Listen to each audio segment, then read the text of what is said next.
Hi there, किसी भी language को लर्न करने में अगर हम नेटिव स्पीकर्स वाली एबिलिटी नहीं पैदा कर पा रहे हैं तो हमें कुछ टिप्स एंड ट्रिक्स हमें सीखनी होंगी ताकि हम अपनी इंग्लिश को इन्हांस कर सकें। और इस इन्हांसमेंट में हमारी वोकैबुलरी का एक बहुत बड़ा पार्ट है। हमारी डे टू डे कॉन्वर्जेशन में अगर ये वोकैबुलरी हम यूज़ नहीं करते हैं तो हम एक बहुत बड़ी भूल कर रहे हैं। अब इसको यूज़ कैसे करें, इसको हम लॉन्ग लास्टिंग अपनी मेमोरी में सेव कैसे करें, इसी पर आज हम काम करेंगे। और ये जो सीरीज़ आपकी वोकैबुलरी से रिलेटेड है ये आपके एसएससी के सभी एस्पेक्ट्स को पूरा करती है और एसएससी से रिलेटेड जितने भी कॉम्पिटिटिव एग्जाम्स ऑफ इंग्लिश हैं उसके लिए बहुत अहम है। एक्चुअली हम ईडियम्स की आज बात करेंगे। ईडियम्स उन मीनिंग्स को कहते हैं जो वर्ड्स के आसपास ही नहीं होते, वो अपने एक पर्टिकुलर सेंस का एहसास कराते हैं। तो उन वर्ड्स के उस एहसास को, उस फील को हम यहाँ पर आज लेने के लिए आए हैं। This is M. Rahman and I welcome you to our SC classes of English language, and we are going to give you a new lecture, new video, new experience in the series of vocabulary. Now let's begin with the first expression. And on the level means honest and sincere. अब ये honest and sincere क्या है? जैसे कि अभी हमने idioms को लेकर के एक बात कही थी कि idioms के अंदर जब हमें options दिए जाते हैं तो हमारे जो word meaning है, जैसे on है, द है, level है, से related जितने meanings आते हैं कि लेवल पर, लेवल तक, लेवल के ऊपर, लेवल के नीचे, लेवल को टच करते हुए, ऐसा कोई भी हमारा मीनिंग, इसको राइट आंसर घोषित करने वाला कोई ऐसा ऑप्शन नहीं होना है। इसका मीनिंग है ऑनेस्ट एंड सिंसियर। तो जैसा कि ईडियम है तो ईडियम के अंदर हम सेंस को लर्न करते हैं। अब ये हमें कैसे याद रहे कि ऑन द लेवल का मतलब ऑनेस्ट एंड सिंसियर है, तो अब इसको एक ट्रिक हमें लगाना पड़ेगा कि हम इसको लॉन्ग टर्म तक कैसे याद रखें, लंबे टाइम तक कैसे याद रखें। तो लेवल जो होता है, सच्चाई का लेवल सबसे ऊंचा होता है। ये एक हमारी ट्रिक है, ये हार्ड एंड फास्ट नहीं है कि आप इसी तरह से इसको याद करेंगे। तो ऑन द लेवल के बहुत सारे पॉइंट्स हो सकते हैं कि लेवल सक्सेस का है, लेवल रिच होने का है, लेवल सक्सेसफुल होने का है। तो यहाँ पर जो लेवल है हम लेते हैं ऑनेस्टी को लेकर के। तो जो ऑनेस्ट है और सिंसियर है वो ऑन द लेवल है। तो आपने इस कहानी को जब दिमाग में रखेंगे आप, तो ये आपको इडियम याद रह जाएगा और इसका यूज़ करना बहुत ज़रूरी है। अगर आप यूज़ कर पाते हैं तो आप इसको अच्छे से समझ लेते हैं। हम कहेंगे his working is on the level, यानी वो पूरी ऑनेस्टी और पूरे सिंसियरिटी के साथ काम करता है। तो on the level means honest and sincere. Next expression है to play to the gallery. इसका जो मीनिंग होता है, इसका मीनिंग होता है to gain cheap popularity. To gain cheap popularity. अब जैसे कि गैलरी है, तो गैलरी में जब आप अपने फ़ोटोज़ लगाते हैं, स्टेटस पर अपने फ़ोटोज़ लगाते हैं, तो आप किस तक अप्रोच कर रहे हैं ये तो इंडिविजुअल जानता है। लेकिन to play to the gallery, आप केवल अपनी परफॉर्मेंस गैलरी की हद तक दे रहे हैं। आपके अंदर कुछ है या नहीं ये कोई नहीं कह सकता। सोशल मीडिया पर ऐसे बहुत सारे प्लेटफॉर्म्स हैं जहाँ पर हम बहुत सारी चीज़ों को डिस्प्ले करते हैं, but some time they are against the reality, वो रियलिटी से अलग होती है।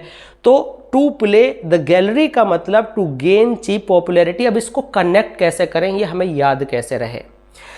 वोकेबलरी लर्न करने का सबसे अच्छा तरीका वही है कि एक बार एक वर्ड पर, एक फ्रेज पर, एक एक्सप्रेशन पर मेहनत की जाए और वो मेहनत आपकी हमेशा के लिए कारगर साबित हो, हमेशा के लिए परमानेंट हो जाए। तो चीप पॉपुलैरिटी, सपोज़ कीजिए कि हमें बहुत कम नॉलेज है और एक भीड़ है और हम कुछ बोल रहे हैं और इतना तेज़ और साफ साफ बोलने की कोशिश कर रहे हैं कि दूसरे लोग जो है हमें देखें, हमारी तरफ अट्रैक्ट हों। अगर हमारे अंदर क्वालिटी है तो लोग खुद अट्रैक्ट होंगे, क्योंकि किसी की क्वालिटी एक खुशबू की तरह होती है और खुशबू को किसी इंट्रोडक्शन की ज़रूरत नहीं होती। लेकिन यहाँ पर अच्छाई नहीं, ये नेगेटिव एक्सप्रेशन है। To play to the gallery, कम जानना, ज़्यादा लोगों को अट्रैक्ट करना, या इतना तेज़ बोलना, या इतना शोर शराबे के साथ किसी चीज़ का दिखावा करना कि सब देखें, जबकि हकीकत कुछ नहीं है, केवल अनावश्यक ढोल पीटने जैसा है। तो to play to the gallery. तो इसको हम कहते हैं चीप पॉपुलैरिटी लेना, लोगों का ध्यान खराबी के सेंस में अपनी तरफ अट्रैक्ट कराना जिसमें कोई एग्जिस्टेंस नहीं है। तो हम कहेंगे sometimes in this modern world people try to play to the gallery as they want to pretend themselves as they know a lot. वह नहीं जानते लेकिन फिर भी दिखावा कर रहे हैं। तो in short, we should not play to the gallery, we should be realistic and we should be deep in our knowledge. Next expression is born to pick. इस इडियम को आपने प्राइमरी लेवल पर जाना होगा, बोर्न ऑफ कंटेंशन। तो इस तरह से जो हमारा दूसरा इडियम है इससे रिलेटेड आप उसमें जो है यहाँ पर born of contention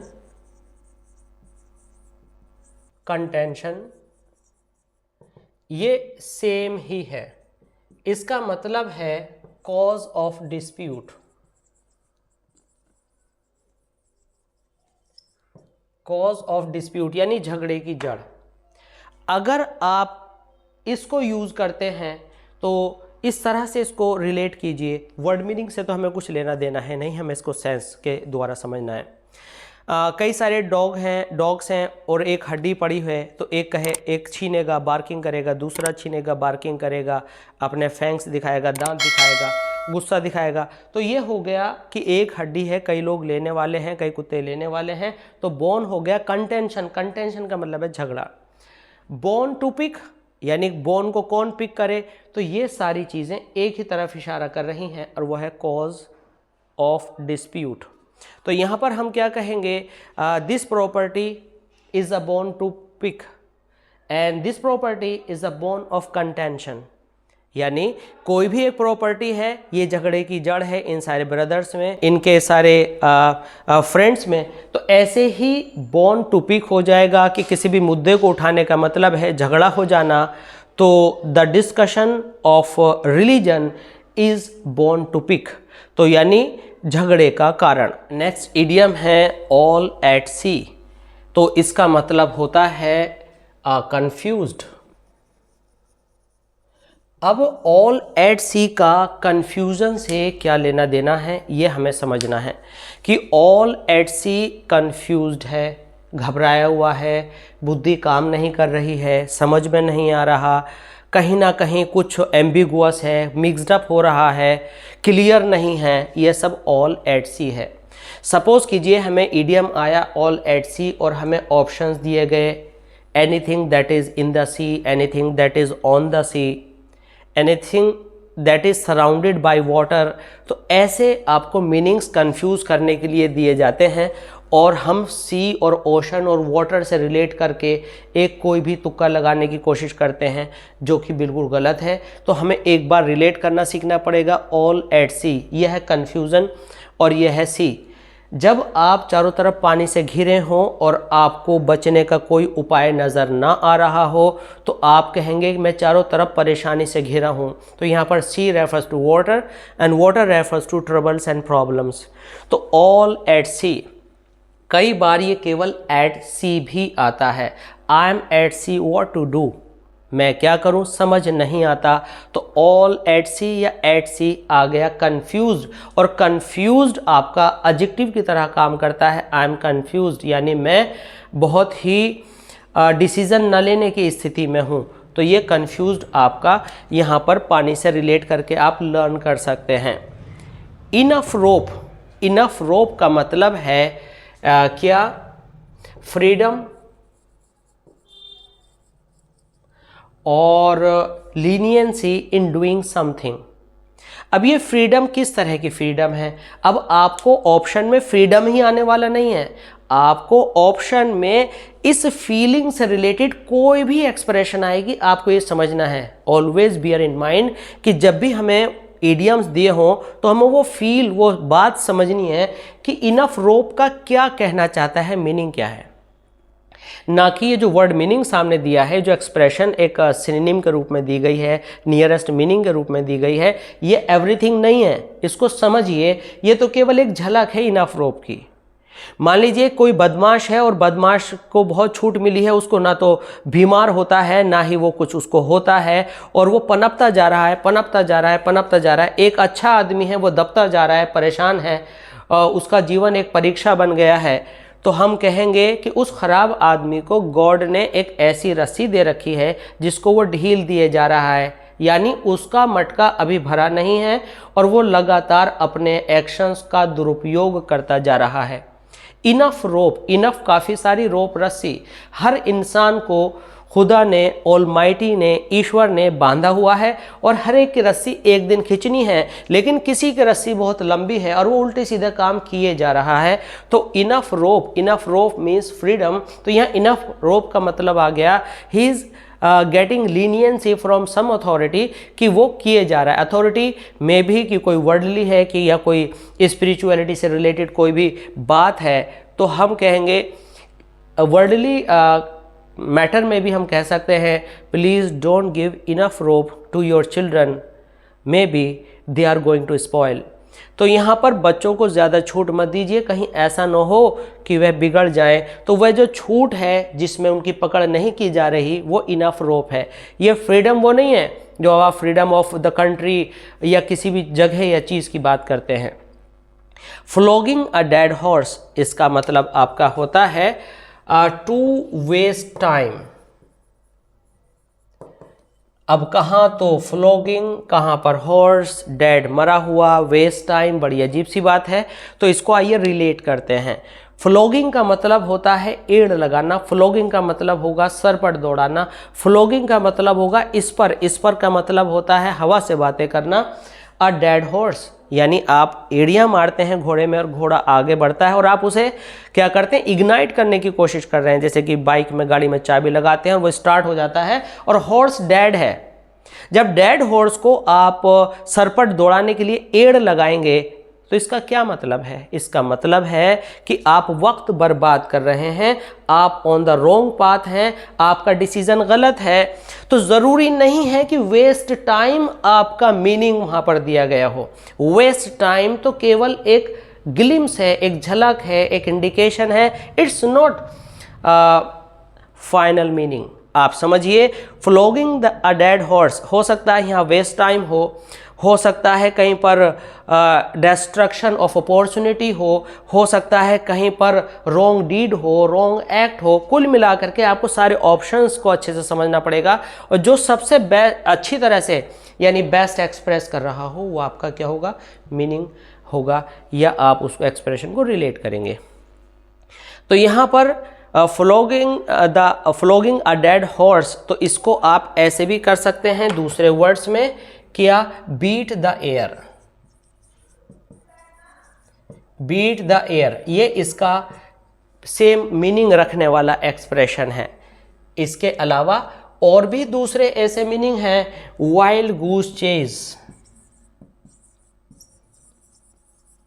wild goose chase, अगर आप हवा को पीटते हैं तो हवा तो पीटने वाली है नहीं, तो क्या हो जाएगा, टाइम वेस्ट कर रहे हैं। वाइल्ड गूस चेज, अगर आप जंगली बर्ड का पीछा कर रहे हैं, गूज का पीछा कर रहे हैं, तो भी आप अपना टाइम वेस्ट कर रहे हैं, अपना टाइम बर्बाद कर रहे हैं।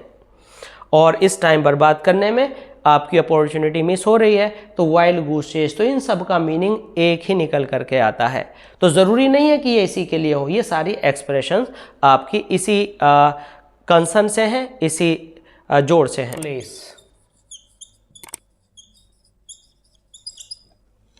कि ट्रांसफ़र होने की नौबत आ गई है, तो ट्रांसफ़र विल टेक प्लेस। तो यहाँ पर जो है आपका ये कोलोकेशन है टेक प्लेस। तो घटित होने में टेक प्लेस मीन्स घटित होना। तो इस तरह की एक्सप्रेशन जो फिक्स होती हैं कि मिस्टेक से पहले मेक आएगा, मेक मिस्टेक्स, डू मिस्टेक्स नहीं होता, टेक प्लेस, टेक आएगा प्लेस के लिए, हैपन होने में, इन्हें हम कोलोकेशंस कहते हैं। तो जब हमें एक क्लोज टेस्ट में आता है तो उस क्लोज टेस्ट में क्या होता है कि हम ये नहीं जान पाते कि उसमें डू फिल करें, टेक करें या कोई और ऐसा वर्ड जो ट्रांसलेशन में काफ़ी अच्छा लगता है।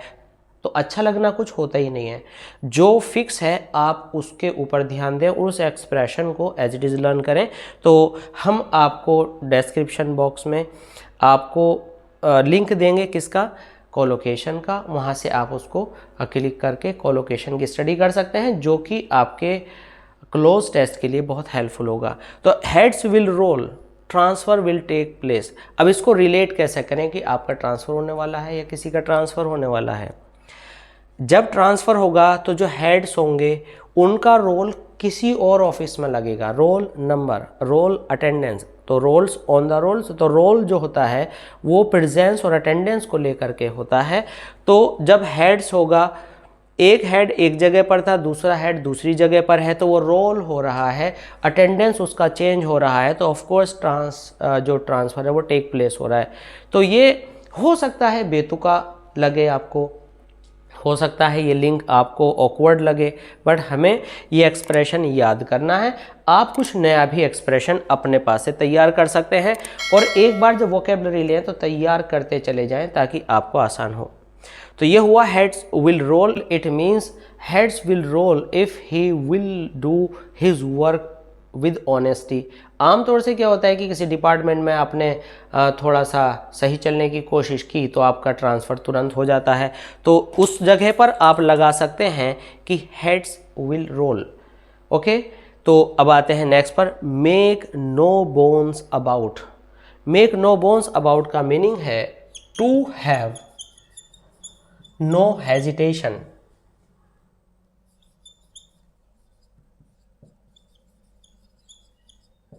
टू हैव नो हेजिटेशन, तो यहाँ पर टू हैव नो हेजिटेशन का मतलब हुआ, मान लीजिए यहाँ पर जो मैं एग्जाम्पल दूंगा, कुछ हेट करने की ज़रूरत नहीं है, लर्न करना है। मान लीजिए कि कोई नॉन वेजिटेरियन पर्सन है और वो कुछ खा रहा है और उसके मुंह में उसको ये डर लग रहा है कि मैं फ़िश खा रहा हूँ, उसका जो कांटा मेरे मुंह में आ जाएगा, तो कांटा अपने आप में बोन है। तो जब बोन मुंह में आएगी तो डर रहता है, तो आप धीमे धीमे करके खाओगे। तो क्या होगा कि make no bones about, it means कि कोई भी आप चीज़ खा रहे हैं और उसमें आपको बिल्कुल आप निडर होकर खा रहे हैं कि कोई पत्थर कोई चीज़ नहीं आएगी मुंह के अंदर, तो you are making no bones about your eating, यानी आपको कोई डाउट नहीं है कि ईटिंग के अंदर क्या आने वाला है। तो इसको रिलेट करने के लिए हमने ऐसा बोला। तो अगर आपको लगता है कोई ऑब्स्टेकल आने वाली है, तो कबाब में हड्डी, जो आपने हिंदी और उर्दू में एक इडियम सुना होगा, तो ये कुछ ऐसा ही है। लेकिन चूंकि यहाँ वर्ब दे रखा है तो हमें वर्ब के जगह पर यूज़ करना है और ऑब्स्टेकल और रुकावट वाली बात को भी अच्छे से समझना है। तो यहाँ पर हम कहेंगे I make no bones about the learning of English, I make no bones about speaking in public. तो यानी मुझे कोई हेजिटेशन नहीं है इस काम को करने में। तो अबाउट के बाद I have no hesitation in doing such a particular job, तो उस जगह पर आप इसे यूज़ करेंगे। तो कबाब में हड्डी या खाते समय कोई चीज़ मुंह में आने का डेंजर की पत्थर या कोई कंकड़ आपके मुंह में आएगा, तो उसको बोन्स से कंपेयर कर लें तो ये आपको लर्न करना आसान हो जाएगा। नेक्स्ट एक्सप्रेशन है टू स्टार्व ऑफ।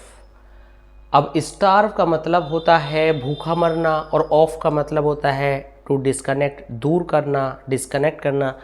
तो इन दोनों का जो मीनिंग निकल करके आता है वह आता है टू पोस्टपोन।